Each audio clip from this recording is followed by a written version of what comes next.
دانش کا سوال ہے، اسلام میں غیر مسلموں کے کتنے حقوق ہیں؟ ان کے مندر وغیرہ بنانا اسلام اجازت دیتا ہے کیا؟ میاں صاحب آپ نے بہت اچھا سوال فرمایا ہے۔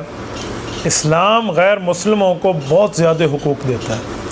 اسلامی ریاست، اسلامک اسٹیٹ، مسلمانوں میں جو اسلامک اسٹیٹ ہوتی ہے اہل اسلام کی، یہ اس میں غیر مسلم جو بطور ذمہ رہتے ہیں ان کے بہت زیادہ حقوق ہیں، اور وہ حقوق تو اتنے ہیں کہ اس کی تفصیل دینا بھی بعض اوقات بہت بڑی تفصیل کی بات ہوتی ہے۔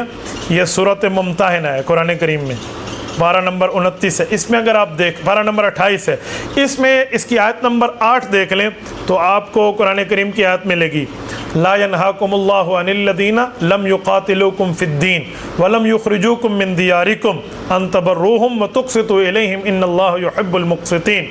فرمایا کہ جو کافر آپ کے ساتھ لڑ نہیں رہا، حربی کافر نہیں ہے، اور وہ آپ کو گھروں سے نکال ہجرت پہ مجبور نہیں کر رہا، یعنی وہ اس کا رویہ آپ کے ساتھ ٹھیک ہے، آپ اس کافر کے ساتھ اپنا رویہ ٹھیک رکھیں اور انصاف کریں اور احسان کریں اس پہ، تو اللہ انصاف کرنے والوں کو پسند کرتا ہے۔ تو قرآن کریم ہمیں یہ حکم دے رہا ہے۔ تو اس حکم کے بعد اسلامی ریاست کی ذمہ داری ہے کہ جو اسلامی ریاست میں غیر مسلم بستے ہیں اور غیر مسلم رہتے ہیں تو ان کے ساتھ حسن سلوک سے پیش آئیں۔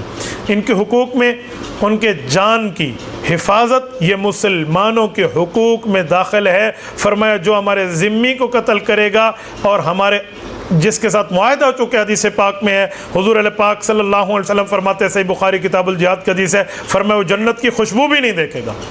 تو غیر مسلم جو اسلامی حکومت کے تابع ہے، حتیٰ کہ اس کے مال کی حفاظت کرے گا، اور فرمایا مال کی حفاظت ایسے جیسے آپ مسلمانوں کے مال کی حفاظت کرتے ہیں، آپ نے غیر مسلم کو مال کی حفاظت اسی طرح ہی دینی ہے۔ حضور پاک علیہ السلام فرمانے لگے آپ کے لیے غیر مسلم کا مال حلال نہیں ہے جو تمہارے تابع ہو کر تمہاری ریاست میں رہتا ہے۔ ان کی عزت اور آبرو کا تحفظ یہ اسلامی حکومت کی ذمہ داری ہے۔ عدالتی اور قانونی تحفظ جیسے مسلم کو ملتا ہے ویسے غیر مسلم کو ملے گا، اس معاملے میں بالکل ویسے ہی رہیں گے، مقدمات میں اور اس طرح رہیں گے۔ اور دماءہم کا دماءنا، حضور پاک علیہ الصلوۃ والسلام نے تو ان کے خون کو اپنے خون کی طرف اشارہ کر کے ان کے خون کی محفوظیت کی طرف اشارہ کرتے ہوئے فرمایا۔ اور ایک حدیث میں انا احق من وفا بذمہ، فرمایا جو ہمارے ذمے میں داخل ہو گیا میں ذمہ دار ہوں اس کے حقوق کے تحفظ کا۔ نمبر 2، ان کو اپنے مذہب کے معاملات میں جو غیر مسلم مسلمانوں کے محتاط رہتے ہیں اسلامی حکومت میں مذہبی آزادی ہوگی، کسی قسم کی مذہبی روک ٹوک ان کے اوپر نہیں ہوگی، وہ بالکل مذہبی آزادی میں رہیں گے۔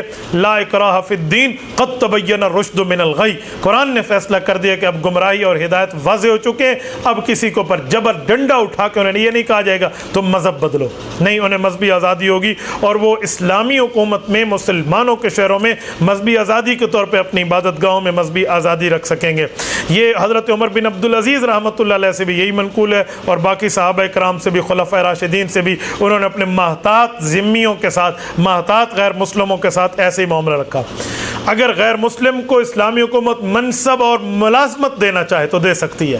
ملازمت کی 2 قسمیں ہیں، ایک ہوتی ہے ملازمت تنفیذ، ایک ہوتی ہے ملازمت تفویض۔ شریعت میں 2 ہیں۔ ملازمت تنفیذ کا معنی جو اسلامی قوانین بن چکے ان کو نافذ کرے، تو یہ تو مسلم اس ملازمت پہ رہ سکتا ہے۔ تفویض جس میں پالیسی ساز ادارے بیٹھتے ہیں اور وہ پالیسی وضع کرتے ہیں، اس میں غیر مسلم کو نہیں لایا جا سکتا۔ اسلامی خزانہ جیسے مسلمان پہ خرچ ہوگا ویسے ذمی پہ خرچ ہوگا، یہ شرط ہے، مسلمانوں کو بھی وہاں سے امداد ملے گی اور غیر مسلموں کو بھی ملے گی۔ غیر مسلم اگر مستحق ہے اس امداد کا تو اسلامی حکمران اور بیت المال سے ان کو دینے کا پابند ہوگا، اور ان کے ساتھ جو معاہدہ کیا جائے گا ان تمام معاہدوں میں وہ ہمارے ساتھ شریک ہوں گے، ان کے حقوق ویسے ہوں گے جیسے ہیں۔